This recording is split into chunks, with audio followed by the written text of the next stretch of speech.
Hello, how is everyone? Thank you all for joining us for the second in this series of workshops. Before we get underway, I'd like to begin by acknowledging and paying my respects to the traditional owners of the lands on which we meet today, with a special heartfelt respect and acknowledgement to people who are the traditional owners right here in Ballarat, where I'm coming from today. I'd also like to pay my respects and acknowledgement to Indigenous elders past and present. So hello, and thank you all for joining us for this second in a series of 5 with of HERE Tech maps and technologies alongside a whole bunch of cool IBM stuff. The way I always look at, we've got a lot of toys. That's kind of how I look at them as a dev, like toys in the toy box. We have around 166 of them, so being able to combine them with stuff like this is absolutely amazing. And it's really cool, and special thank you to the HERE Tech folks for letting us join their workshop series. Right now, everyone's on the set. See, I didn't look at my computer. And here is Sam and Vedad. So anyway, I'm going to pass to Sam because last time we had problems with our clicker, which, spoilers for those that joined in our last session, was Sam. So I'm just going to pass to Sam now so he can go through the deck. So away to you, Sam. Yeah. Sure. Thank you, Developer Steve. Just want to make sure that this session is recording for those people who haven't been able to attend. Is it recording?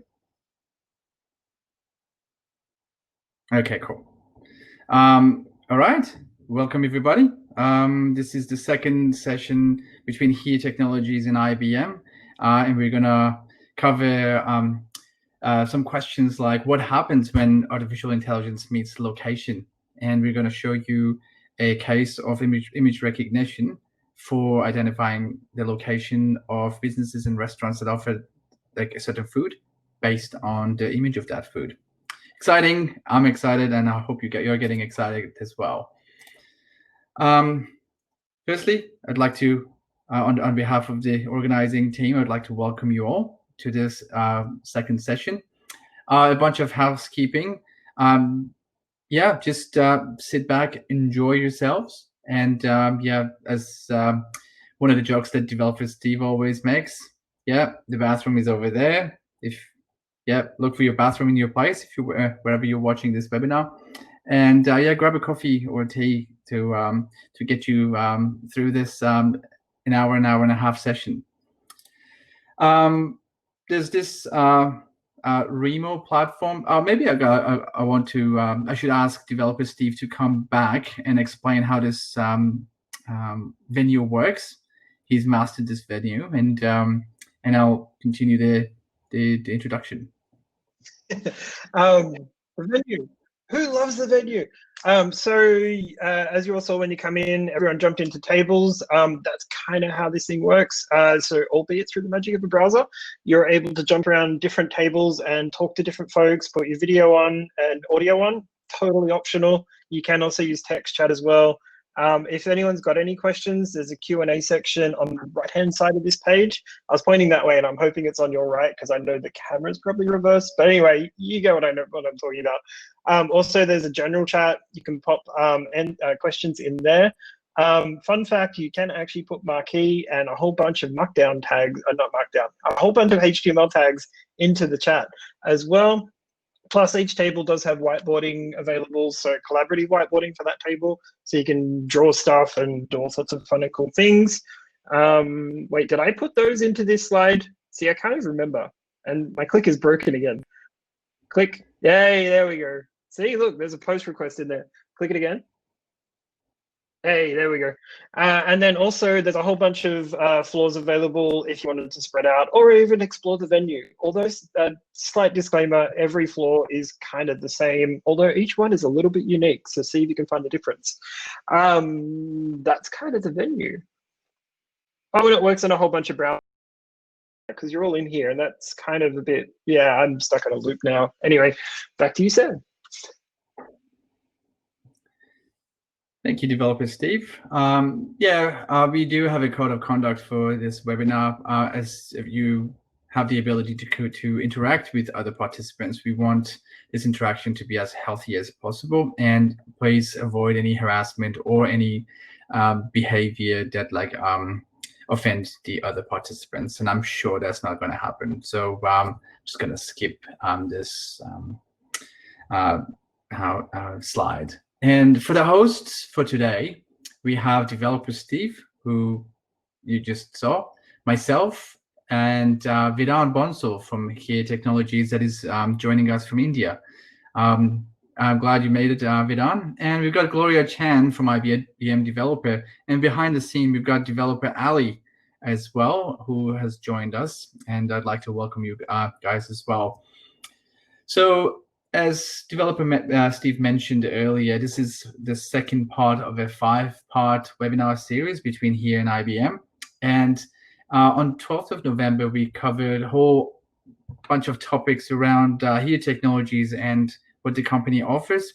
It was almost a 2-hour session around all sorts of offerings and APIs and SDKs that we provide. And at the end, we created a demo application from scratch that was a sort of a simple delivery, a web application using our routing APIs, our interactive maps, and so on and so forth. So today, we're going to cover AI meeting the location, as I mentioned earlier, and there's a list of other upcoming webinars, which will remind you at the end of this webinar as well.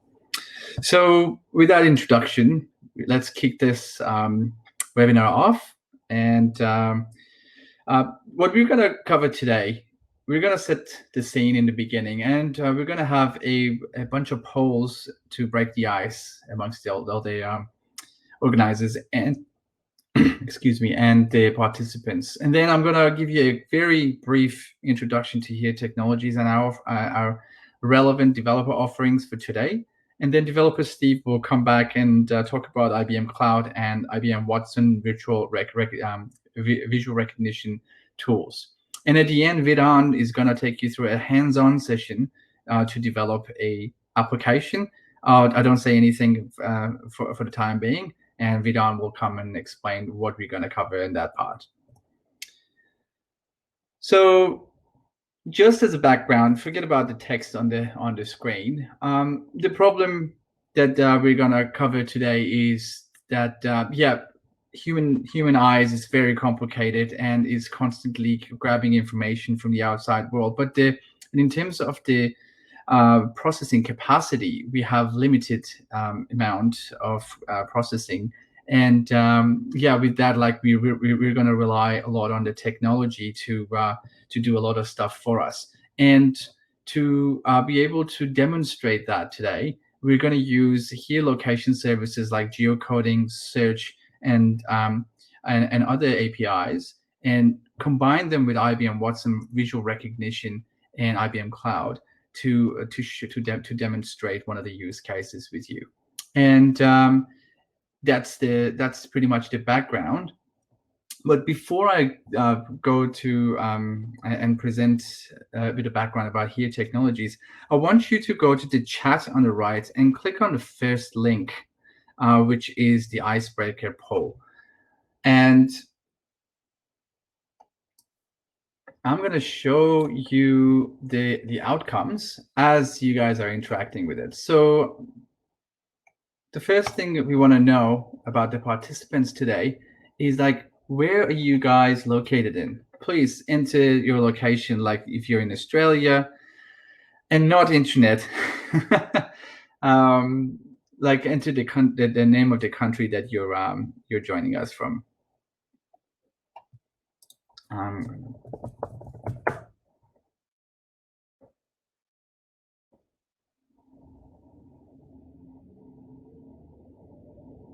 Okay, we have a few people from Sydney. Someone's joining from Berlin in Germany.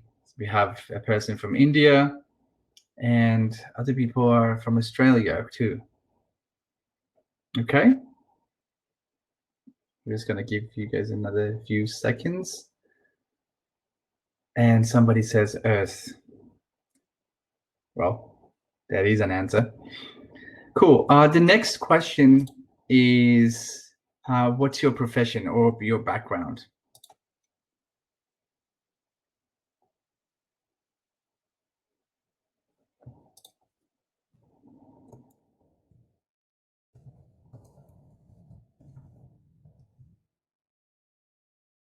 Oh, somebody says software engineer. Cool.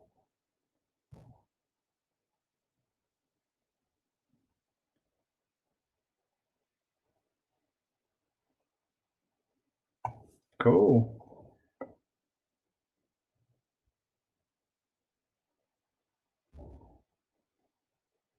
We have someone with a very good sense of humor here today. A professional dungeon master. I like that. Cool. We have some developer advocates in the room, software architects, in the context of big data, auditor staff, head of inside sales, and a software engineer. Okay, cool. Welcome everybody. And with that, let's continue on with this presentation. Just to give you a little bit of brief background about HERE Technologies, we are the world-leading location data platform owned by the group of German car manufacturers like Audi, Mercedes-Benz, Daimler, and BMW, along with other tech giants like Bosch, Continental, Intel, Pioneer, Mitsubishi, and NTT.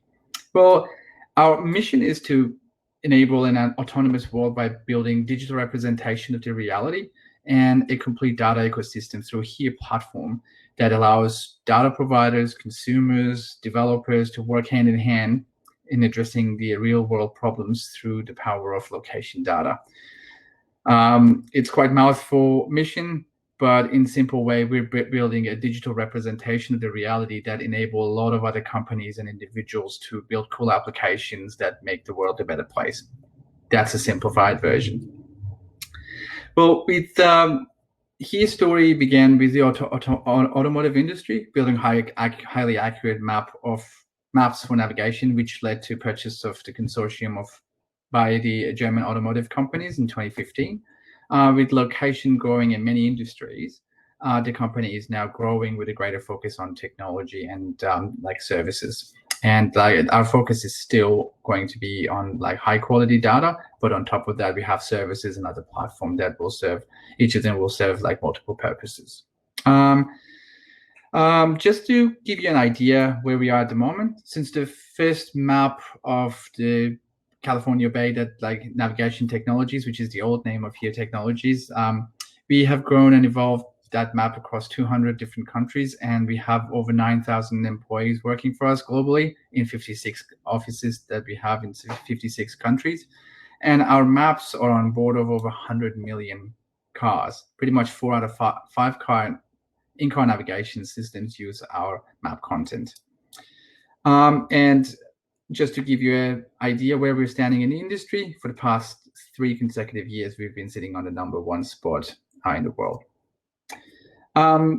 We have a concept called Reality Index, which is pretty much the content of our maps, like how much coverage we've got about like translating that real world into a digital representation of it.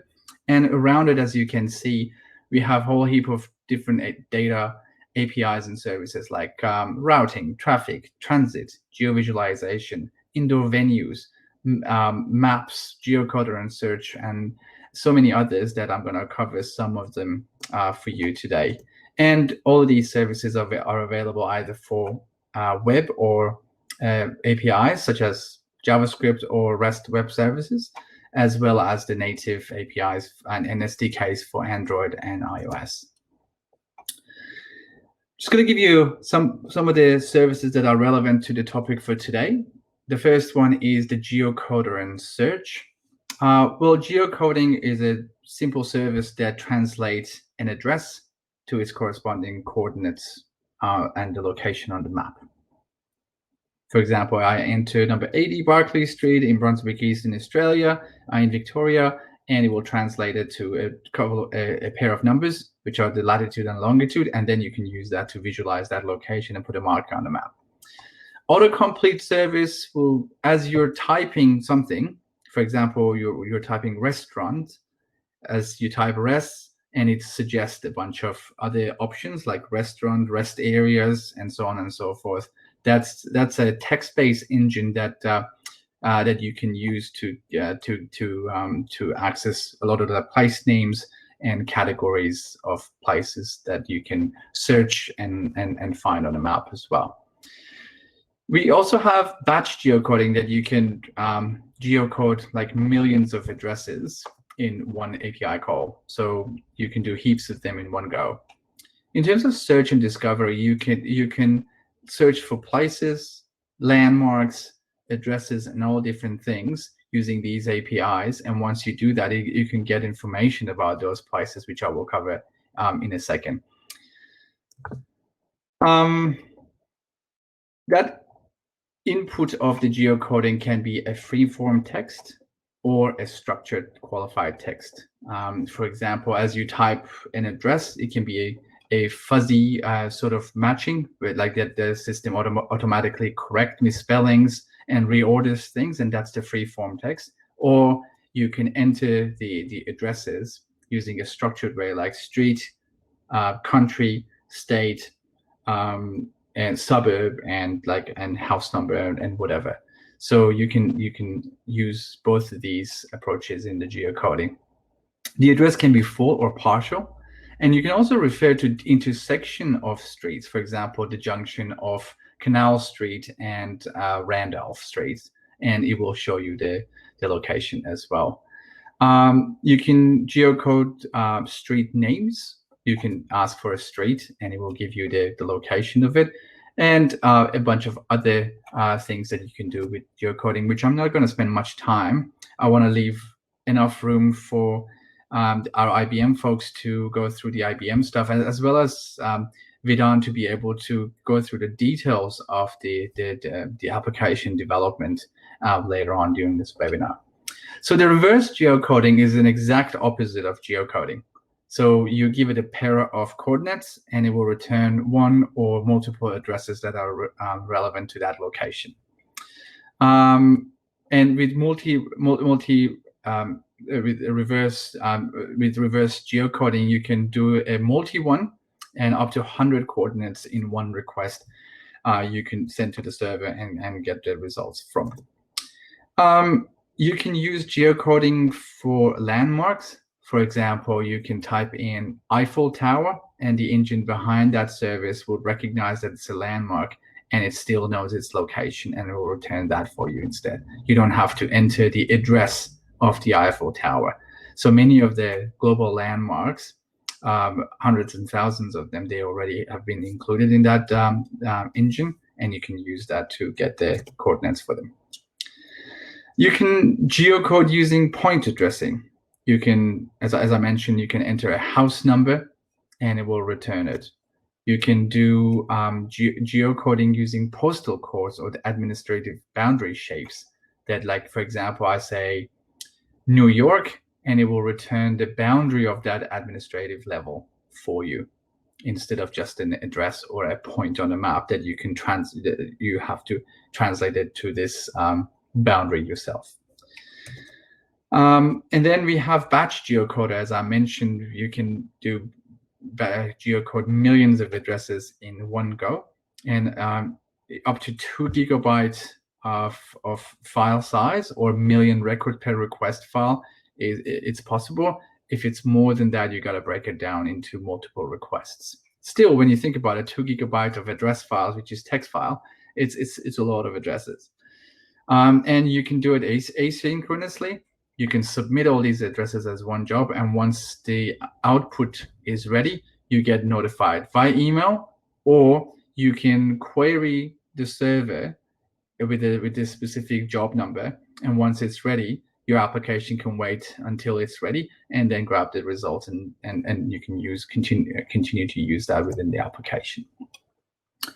Search and discover, I mentioned it too. You can search places and categories of places on the map by using address, place names, or by type. Let's say I'm looking for restaurants or museums or stadiums, anything like that, or a combination of the above. And you can specify in whether these places you want them to be in the vicinity or something, or within the bounding box of the certain area, or and so on and so forth. So you can use a lot of different types of geographic context for your query as well.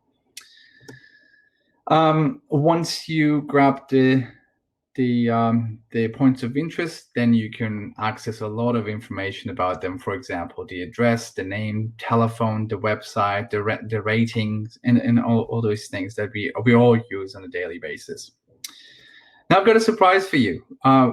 Pretty much all of these HERE developer offerings are free of charge, up to 250,000 transactions or API calls a month, or if you're building a mobile application, if you roll it out up to 5,000 mobile users that are using your application, still you don't need to pay a thing. And once you register for a developer account for developing your applications, you absolutely no need to enter your credit card.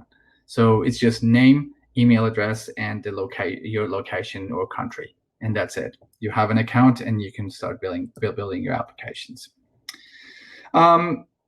If you'd like to know more about other HERE services, we've covered them during the first webinar, and this is the link to the first webinar. You don't need to copy this slide. I've already copied the link in the chat for you guys with label the recording of the first webinar. You can watch it in your own time. With that introduction about HERE, I'm going to pass it on to developer Steve to talk a little bit about IBM Cloud and IBM Watson, and then we can go to Vidhan to show you a demonstration of like integration of these technologies with each other to that visual image recognition to find certain food in the vicinity of the user. Developer Steve, over to you.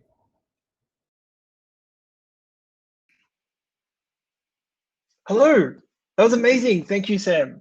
You can take your screen off if you want, because I'm going to do fancy camera stuff to my slides. Fun fact, I've been spending, and I'm sure most of you have been through this too. You spend a lot of time on video, right? So do the same.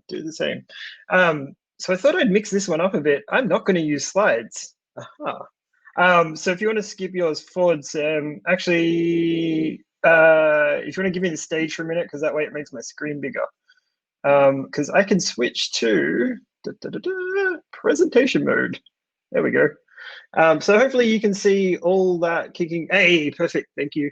Hopefully you can see all that kicking around there. Yeah, and thanks very much, Sam. Really excited to talk a little bit about our visualization stuff. Some of the thanks, Gloria. Woo. Some of the some of the Watson services, or the services built on Watson engines, are pretty amazing. There's a couple I'm going to mention now. Then we'll get onto the image recognition stuff, because I have a bit of a demo I'm going to show you. Yes, without slides, you say. I like to live dangerously from time to time.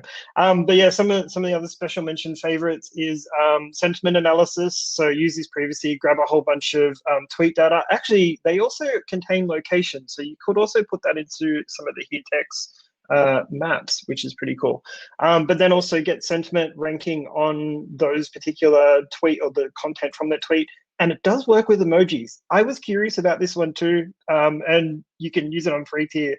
So spin it up and throw some emojis at it. Also works with images too, but we're not going to talk about that one today. Anyway, and the best thing, and I know my colleagues who are on this as well are going to be like face palming, is it does work with Node-RED, which is a favorite because you don't need to code stuff and you can build out prototypes really quickly. So there we go. Anyway, go grab that browser, because I may have lost that browser window. Oh, there it is. So the stuff we're going to be talking about today, and a whole bunch more, is available on our developer portal. So developer portal, the long day. Developer.ibm.com. A lot of this, well, pretty much most of the code samples on there, you can spin up on free tier, play around with all the codes on GitHub, so you can fork it, you can build off it, and have a whole bunch of fun.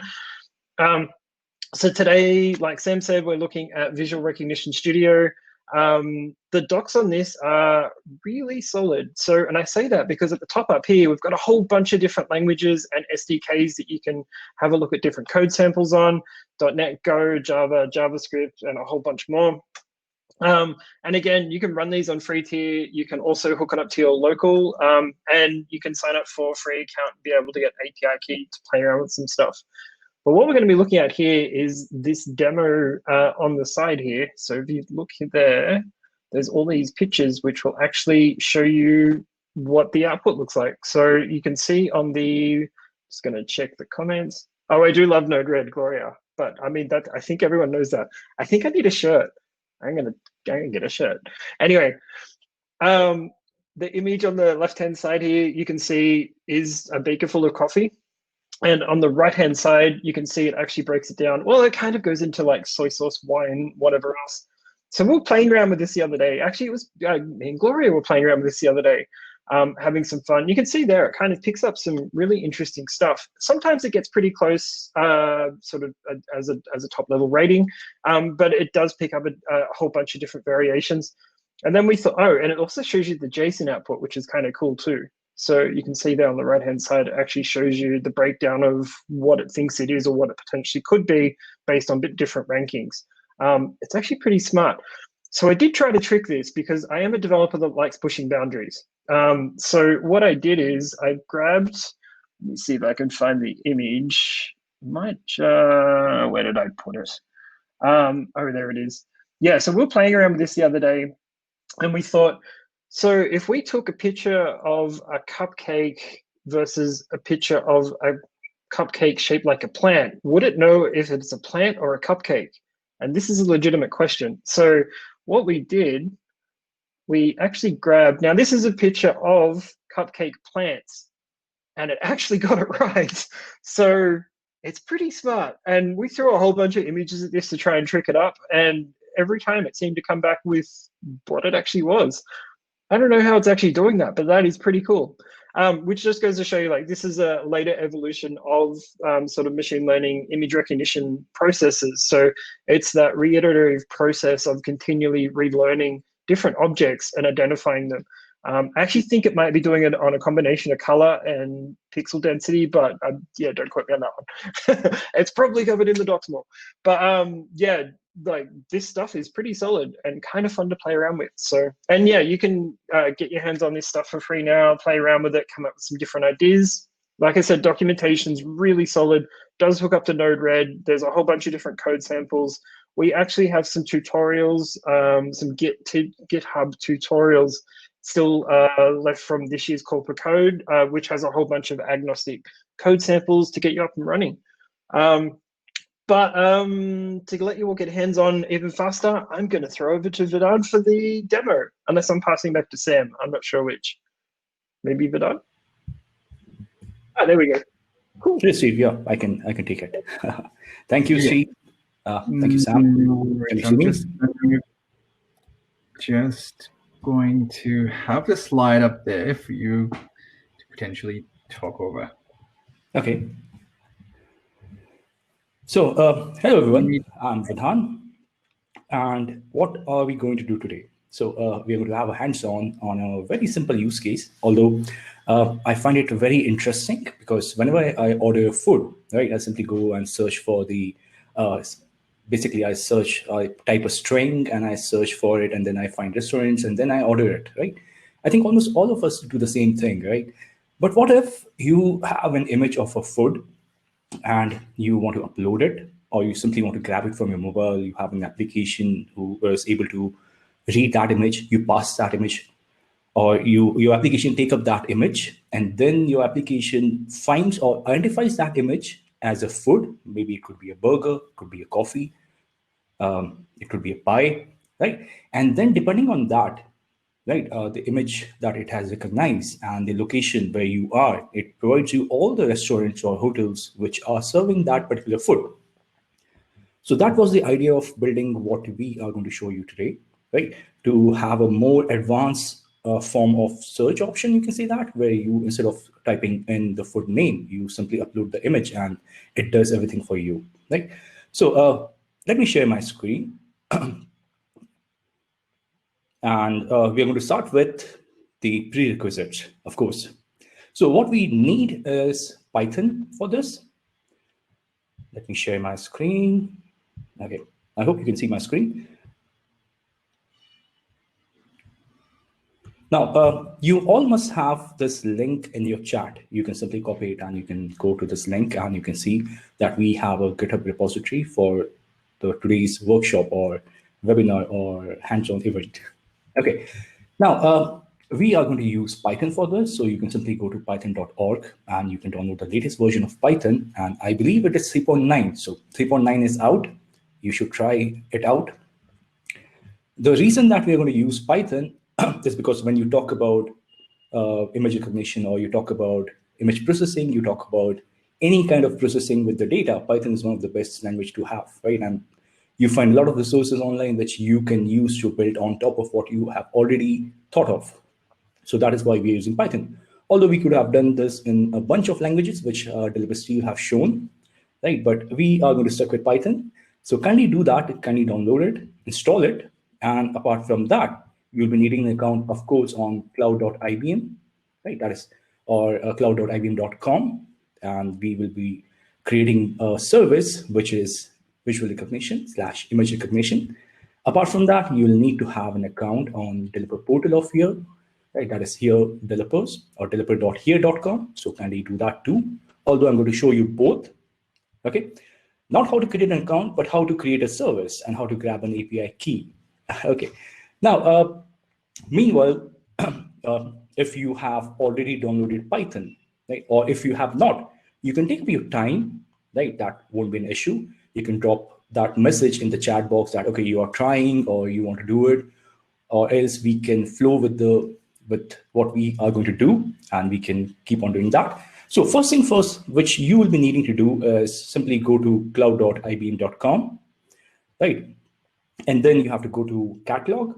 Now, catalog is basically the products or the services. You have a bunch of services, a lot of services, which I have not been able to explore. It's huge. But let's try our hands-on on the important one, which we are going to use today. It's going to be visual recognition. You can simply search for it, and it should hit in your search. Recommendation, we got visual recognition, right? Now, if you ask me what is actually visual recognition, so I'm going to say that it's simply you are passing pixels of an image, right? And then it's going to process it with its own pre-trained model. So basically you can train your own model. It's all machine learning, right? Or you can do the thing that I am doing right now. We are going to simply use the pre-trained model that we have on IBM Watson, and that pre-trained model is related to food, right? So first thing first that you need to do, okay, I think I already have that resource with me. I'm going to delete that, right? So that is something that you can also see that I'm going to delete the resources. Okay, so the service that we are going to use is called visual recognition. So let me quickly delete this. And meanwhile, if you have not downloaded and installed Python, you can do that. Excuse me. Okay, so it's getting deleted. So basically, I'm using a freemium account, right? So I can only create one service at a time. So let's go back to the catalog again. Let's go back to the visual recognition. Now, I always loved working on machine learning, but the only issue was that it required to have knowledge of algorithms and a lot of different things, which is kind of tough if you're starting, right? If you're just starting. So it's always good to have or good to know the places where you can get pre-trained model and you can simply apply it in your project like this. So you can select the location where you want to have it. I'm going to keep it Dallas itself. You can scroll down, you can name it as you want it to. So I'm going to leave this too. So you don't have to change anything, to be honest. But the region you can select depending on where you are, right? So I'm in India. I should select Seoul. I think that will be the nearest to me. But I'm going to keep it at Dallas. Let's see how it works. Now click on create. What it's going to do is it's going to create a resource for you, and it's going to give you a bunch of API keys and a link which we will be grabbing for our further processing. Give it some time. Now you'll see that your service or your resource has been created. Now you'll see a bunch of things here that in what language you can use it. So you have Node, Python, Ruby, Unity. You can go with .NET, Go, Java. It depends on you, right? So you don't have to code there.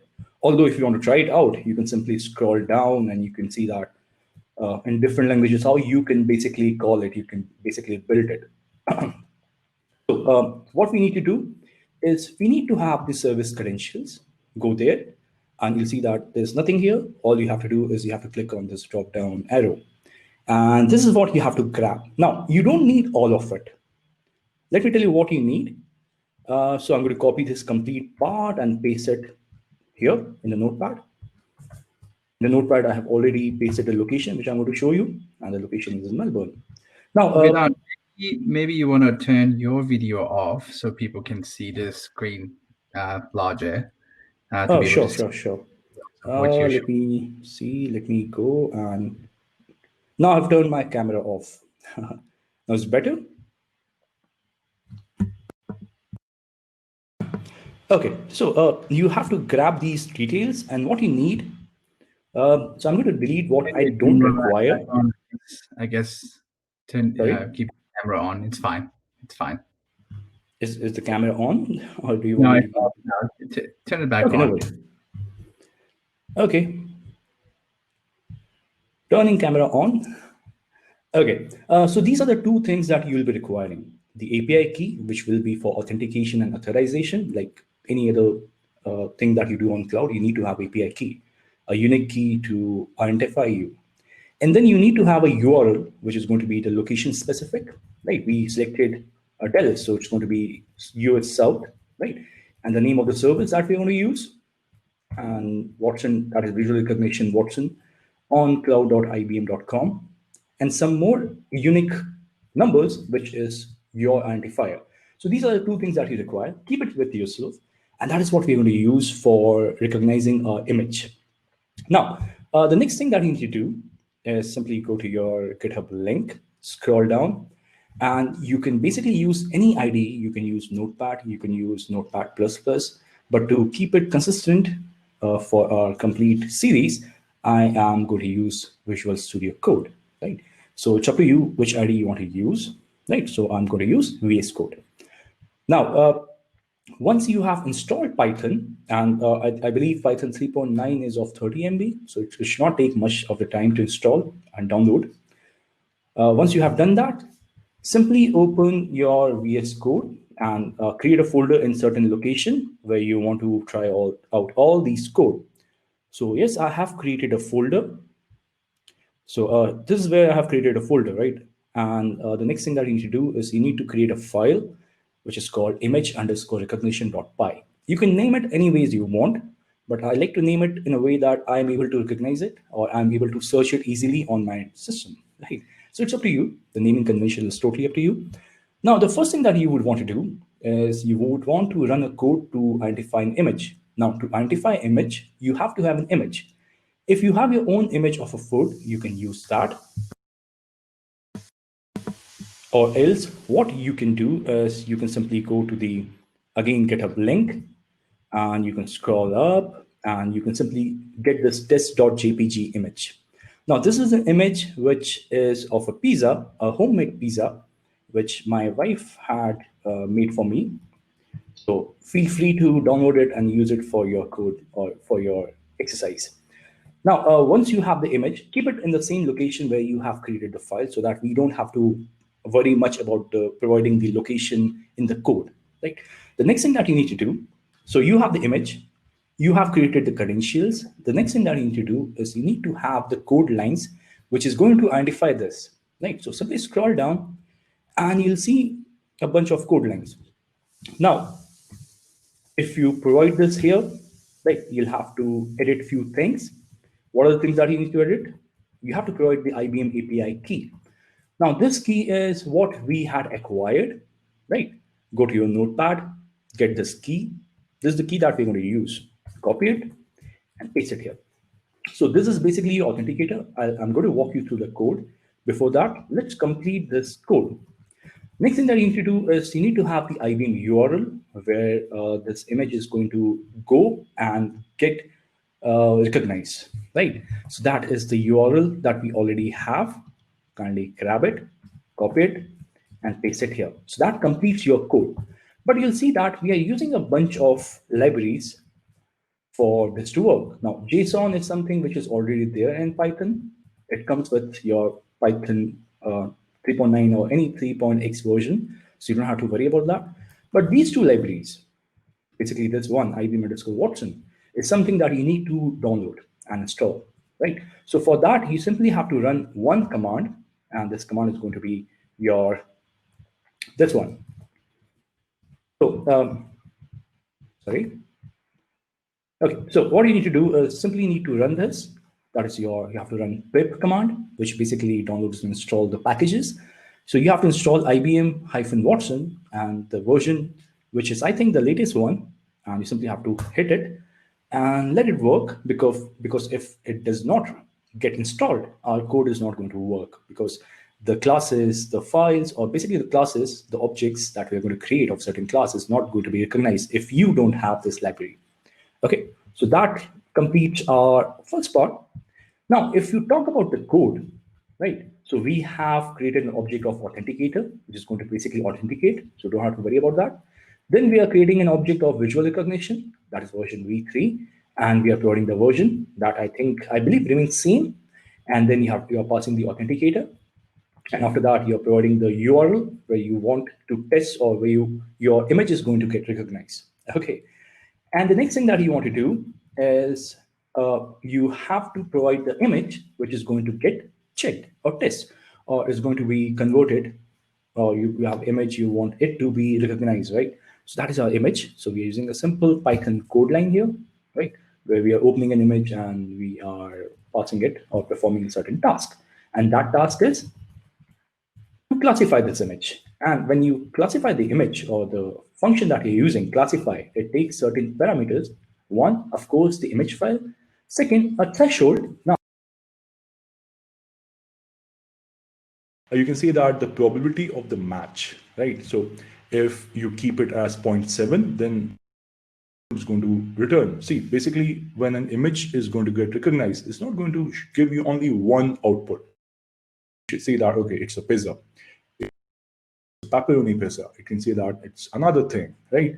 So it gives those outcome on the basis perfectly it is getting matched, right? And out of 1, we want it to be 6, right? Because we are going to eliminate the bad results, or not the bad results. There's nothing like bad results. Eliminate any probability which is less than 0.6, which makes, or if you want it to be more precise, you can increase it according to your business scenario. But I'll keep it as. And which classifier we're going to use? Food. We are simply going to use model. So we are not creating anything from our end, any model or any machine learning. We are not applying that. Relishing the models that is being built by IBM. Okay. Now, once you are done with that, what you want to do is you want to see the output. Okay. Now, it's you back in output as JSON. I think developer Steve is having that. But let's see the output from our image perspective. So what I'm going to do is we will be requiring to run this particular code. And we will have to wait for a few seconds, and the image is recognized on the server, and then it returns you back a JSON value in your code. Okay, let me expand this. Now, this is we have received. All it down. Yeah, this is the output that we have got. You all can see this. So classifier ID is something that we had identified, or name is food. No worries on that. Now, the first result that it had returned, it has a pepperoni pizza, and the score is, which is quite high. Right? So it could be a pepperoni pizza, but I would go with a score which is high. Or see, you can simply run a code here, or a logic here, which identifies the highest score and out from this particular JSON. And that is what we have done. We have passed this JSON string output. Now, this is the output on the basis of the highest score, which is of 0.8. So I'm and I'm going to run this code again. Before that, I'm going to clean the screen. run this code again. Now you'll see that doing what? We have an image and we are passing that image on to the link provided on the server, and it is getting recognized. And then after getting recognized on the cloud.ibm.com, back a JSON outcome, which is on the basis of what image it is being. After that, we are simply passing that particular JSON response, and we as a name from there. So that is what we have got, right? So you got a name, use any image, right? It's up to you, but I prefer using image which are or created by me, so that to test customers. And believe me, when Delphi Steve said that it works brilliantly, it does. From my own experience. Now, once you have this, right, let me take you back to what we are trying to achieve here. So the point here is that you have an image of a food, you want to pass it on to an application, whether it's a mobile application or web application, and this application is going to serve you the result of those instruments. You got the image recognized, you got the string. What you need to do is you need to pass it on to the HERE map APIs, through which and location that is going to be your latitude and longitude. And after that, our application is going to give us all the restaurants on a map as an icon who serves this pizza. So how are you going to pass it on? How are you going to pass us from a Python code to an HTML? So that is very simple. All you need to do is you need to use some web framework. That is the easiest. And that is where we have used Flask. Now, to our GitHub, down,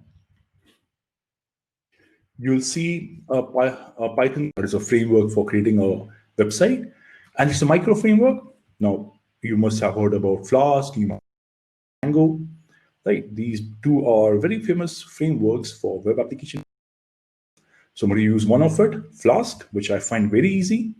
All you need to install it, you have to run this command, which is called pip install Flask. You go to your, or if you're using VS Code like this, if you're using your basic IDE, then you have to go to the script folder, and then you have to run this pip command. Otherwise, it won't recognize it. If you are facing that issue, right, able to solve that. Okay, so I already have Flask, right? I have Jinja editing engine, Workjook, which is basically your server. Now, all you need to do is we need to pass and the string that we already have to a function which is going to pass these values onto a HTML page with the help of rendering template. So copy this piece of code, this piece of simple code for Flask. Now, that is one of the things which I love about Python Flask, is that I don't have to do much of the things to simply or pass the data from a Flask application HTML.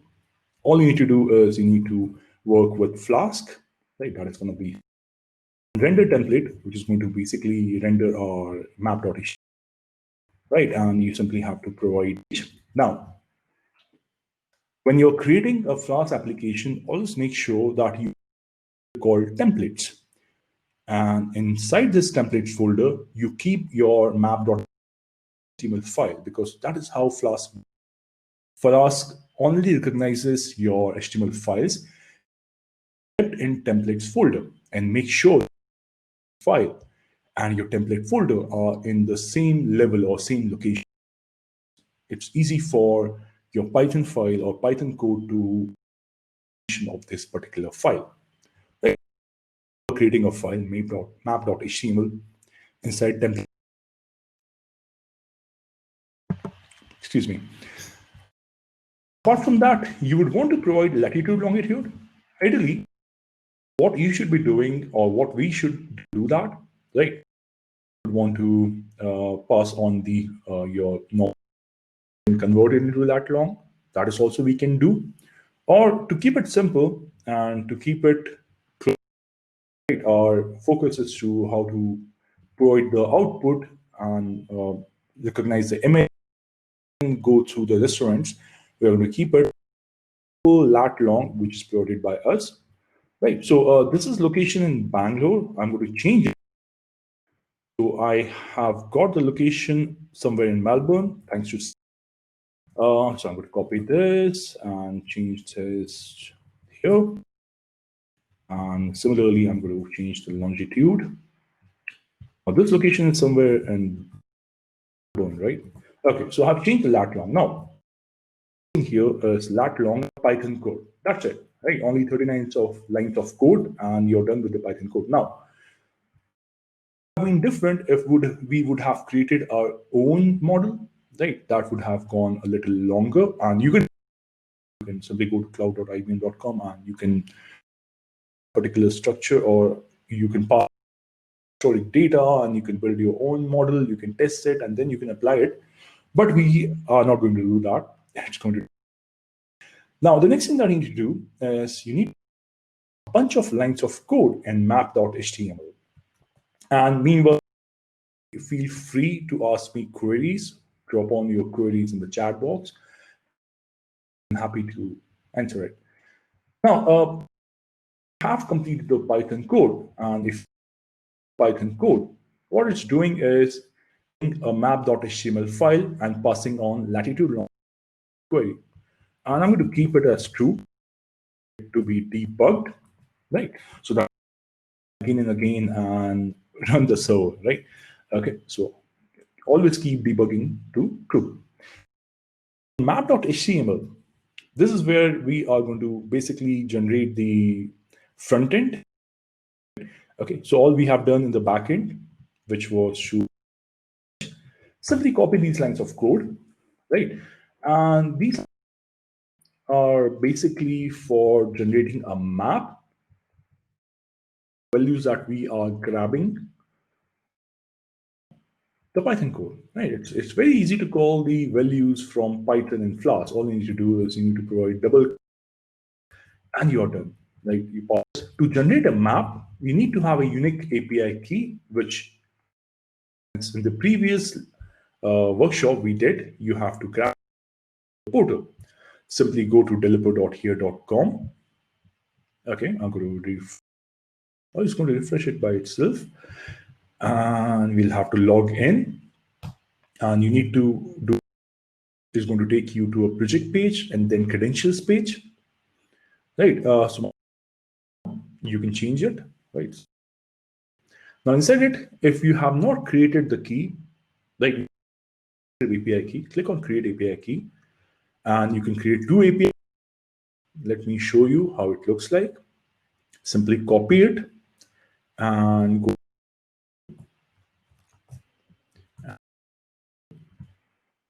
Okay, so to call the map image from the or developer.here.com or here's portal, and you're going to show it on a. Okay, and before these lines of code are, let's complete this. Let's now the location that we have provided in somewhere in Melbourne, you want to show it. So this is the where you have to provide your image.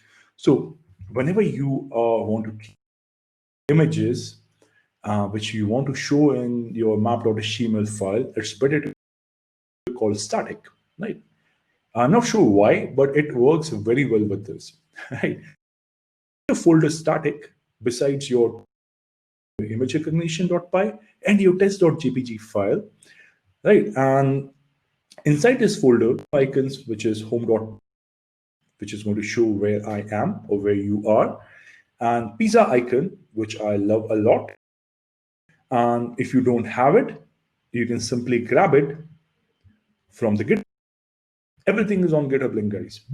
Simply go to your image folder. Okay, there are a bunch of things here. You can use any of these images right? If you don't want to use it, if you want, I'm using, go to static and home.png and pizza icon.png. You can simply download it from which you can use in your code. You have your image, downloaded it, you have to keep it in static folder. Static folder, you have to provide its details home.png. This. Now what we are doing here, in the lat long,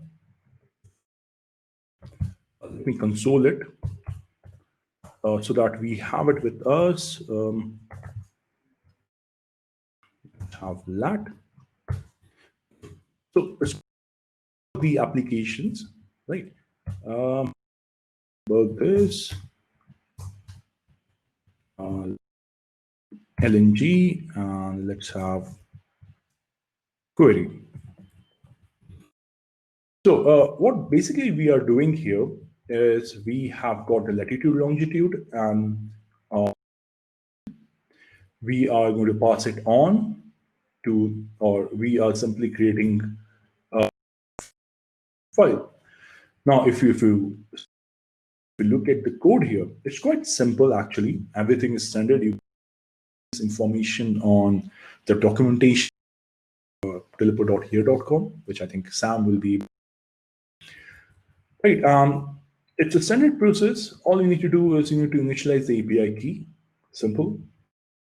For layer, a base layer. Simple.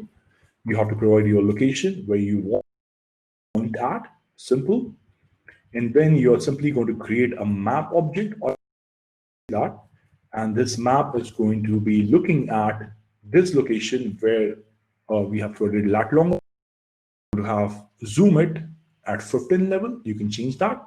And you have a default layer, which is going to be a vector of a normal daylight map. You can change it into, right, which is basically zoom in, zoom out control, your view, your dragging options. Then you have your dragging option. And then we are going to icon.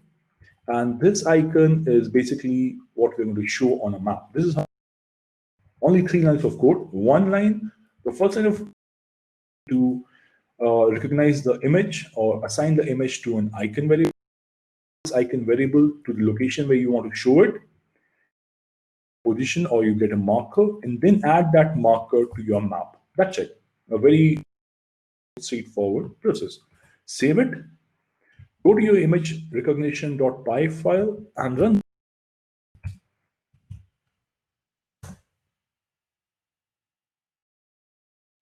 Now, again, this is going to run in the same way. It's going to go to the server, going to get the name piece. Okay, now, if you are working with Flask, you'll see that you're going to get something like this. Get the link, which you're going to open, and show the map, hopefully. Okay, yeah. So, right, and we have the icon, and is running a bit slow. And this is the location which Sam has provided. I'm not sure where it is. I think you are from Australia, or if you are living in Melbourne, you should be able to, or you must be able to recognize this. And you, in case you want to know how it looks like, you can shift to the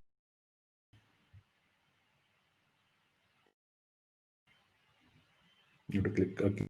You would be able to see information here, but I like to keep it in a normal comic way, right? Instead of real world, because that looks more clean to me.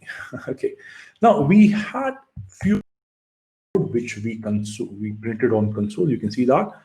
So that long and our query string passed through the HTML code. So what we have done is basically we are able to have the string pizza with us. Next thing that you need is in map.html, you would want to search for all the places serves pizza around this particular lat long, and that is what we're going to do. Now, you take these. So we're going to pause here with our code. 2 minutes, or maybe more if you require it. And meanwhile, you can ask me queries if you have any, or you can. Then we are going to proceed with the second part. Queries, guys, let me know.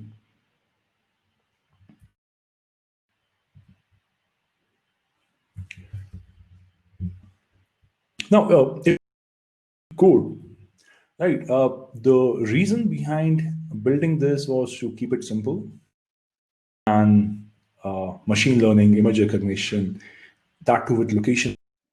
We all are interested in, and this I was going to say, can we just go straight into the second part? Because it's better to get I thought we were going to wrap up and go to the floor, and we talked about that the other day. But anyway, yeah, that will give people a chance back on the floor to play with stuff if they want to, or go off and have dinner and do whatever. So anyway, I reckon we keep going.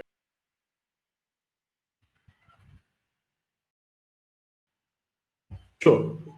Then let's keep on going then. Okay, the second part is again, and in the second part, what you're going to do, you have to show all the places pizza around you as an icon. So of course, you'll be going to reference the pizza icon image that I download that. Apart from that, you're going to have a service. We're going to call that service get search service. Right. Now that is again a very standard, sorry, Control C, not Control S. Now, what it does is basically you're calling an instance of it, and that instance will letting us to pass on the value at the bottom of what you. Okay, that's right. Yeah. Okay, so we have object or instance of get search. And now, if we look at the code here, map.html, you'll see that you have two div or division. I think it's called division, right? Tags. One is called with an which basically is showing us the map, and second one is basically your button has a method called show restaurants, which is going to be on click method with that, and the button has name show restaurants, right? And so you can change it, of course. So scroll down. When we click on here API of here, and it's going to return a result in the form of a string JSON basically, and then we are going to pass it, and we're going to use format, and then we are going to pass it on to our objects of a map as an icon. Now it might sound a little confusing, but it's very simple. Right?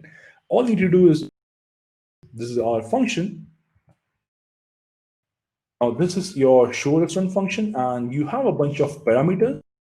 Parameters are what? Basically location, the query, which is basically your pizza, and how many output you want. You can limit, you can go as high as 100 or even more than that, right? But that is something not want to do, because if you're working on a screen, right? So the ideal scenario will be, you can even go to 15 if you have a big, you're going to use a desktop screen, right? The scenario you are going to do is you're going to simply pass these parameters on service instance, and then you're going to browse it.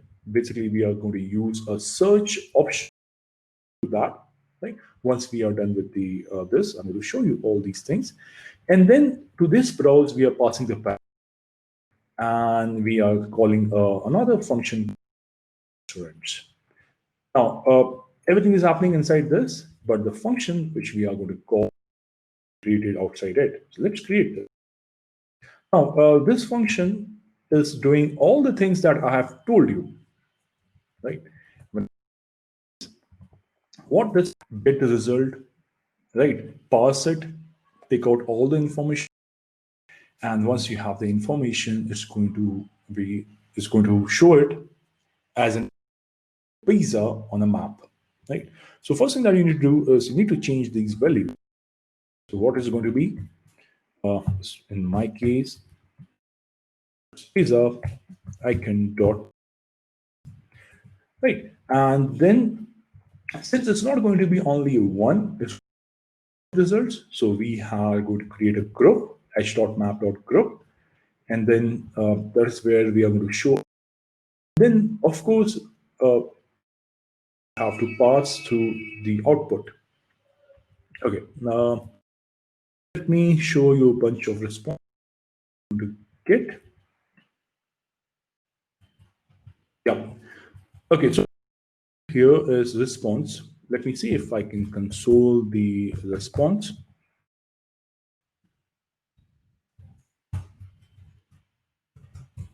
To check what it looks like, just for the sake of understanding what. Right now, we have a for loop is going to go through all the in the response. Okay, I'm going to show you, and then it's going to take out the lat long from there. And it's going to take out it, and then we are going to create a marker there. And once we have the, we're going to simply set. When we click on the marker, we want to see some data. So this is the data that we are going to address of all the location which serves pizza. When we click on the marker, pizza icon, the address of that particular pizza joint, right, or restaurant. Now, we have added an event listener, right? The function we are going to open an info bubble and going to set the data, and we are going to add this. We call it info bubble, right? Okay, this bubble to the UI, and then everything we are going to add it to the rest. And once we have added to the group, we are going to add it to, right? Basically, everything goes on a map. Okay. Save it. So all you need to do is you need to provide the image name, the image in static folder. That's it. Now let's. I think it should be okay because we had kept. Okay, no, we'll have to run this again. That's bad. Okay, so clear this and run this code again. Somehow it didn't recognize it. Okay, the debug didn't work. So ideally, when you keep it true, it refresh it or show the changes in a live environment, right? But let's go there again. Let's follow this. I'm going to close this.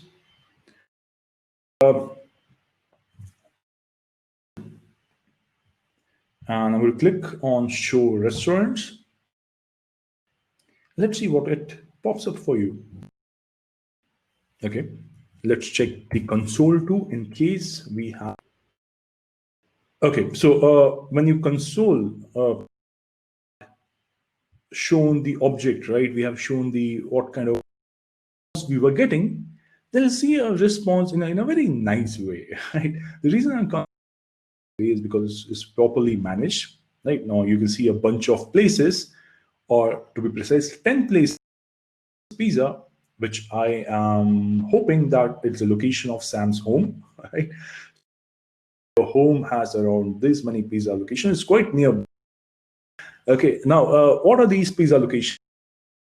Mambo Italia Pizza. You can see all the names, right? And when you explore it further, you'll see that okay, you have. And this address is something that we are grabbing, right? Melbourne, Australia, -191, right? And so on and so forth. It's in street or BOU or KE. Okay. Similarly, you got all the information of precisely 10 objects because we queried for. Okay. Now, I'm going to close this. If you click on these pizza icon, you can see it's showing you addresses. Okay, let me change one thing here because I think we incorporate more results here, right? Because why not, right? Let's change the because I think I'm empty right now. We can have more places filled with pizza because I love pizza. Okay, let's let it load. Excuse me. Now our server is up. I'm going to refresh. I have the icon showing. Now you have to make sure that when you click everything is loaded. Otherwise, you might get errors. So handle it in your code, right? Either you can use a thread or you do the asynchronous call. It's up to you. Now let's see if it shows these up. Let's see in the console ones. Are we getting the object?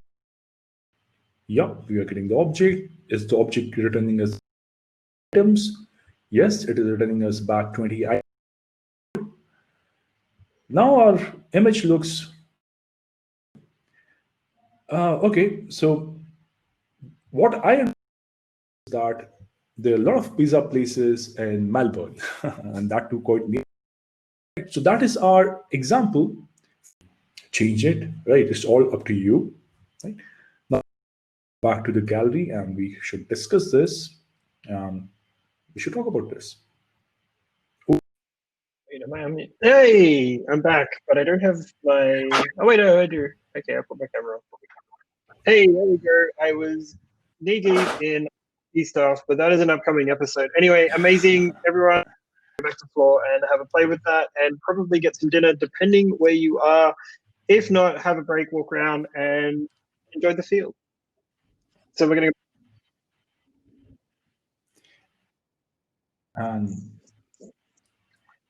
It's kind of a Melbourne thing. Yeah, Melbourne, particularly that end of the world, like so many amazing. One of my favorite places, and I hope it's still there from the time before, was Plus 39. But anyway, there were so many good places. I'm not going to sing a single one out.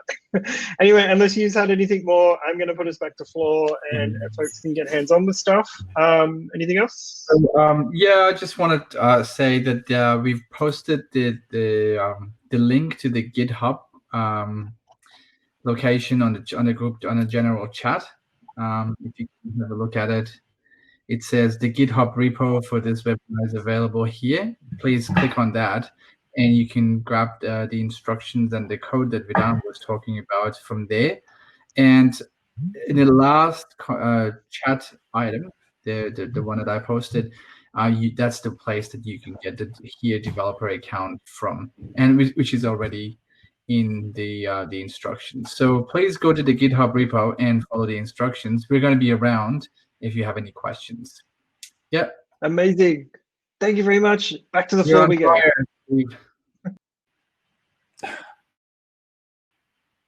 Dragon Ball Z.